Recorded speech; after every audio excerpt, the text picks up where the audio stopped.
WhatsApp où je parlais les signes qui annoncent que l'esprit de mort est entré dans la destinée de quelqu'un. Et pendant cet enseignement, je donnais les signes.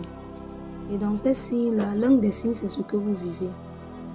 Lorsque la mort t'attaque, dans les activités, ça ne peut pas donner. Dans les relations, ça ne peut pas donner. Lorsqu'on parle même de l'esprit de mort, la majorité des gens voient la mort quand on dit que quelqu'un est décédé. Quand on dit, par exemple, je vois l'esprit de mort dans ta vie, ça peut être la mort dans tes activités, ça peut être la mort dans tes études, la mort dans ta santé, plusieurs domaines quand on parle d'esprit de mort. Et lorsque l'esprit de mort entre, il y a ces signaux-là déjà. Rien ne donne. Et vous allez voir pour certaines personnes, quand c'est alors grave, c'est que ça a déjà touché ta vie spirituelle.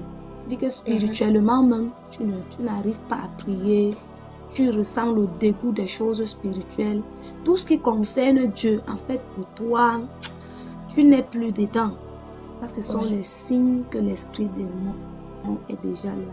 Il faut se lever.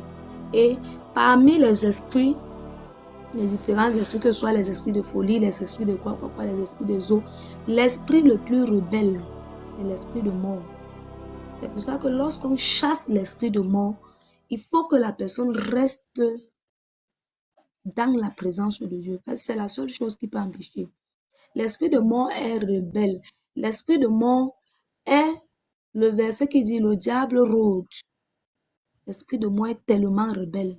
Quand on chasse, il rôde, il part, il rôde, il rôde, il rôde, il rôde. C'est pour ça que beaucoup de personnes, 1 an, 2 ans, 3 ans, 4 ans après, pim, on entend que quelqu'un est mort.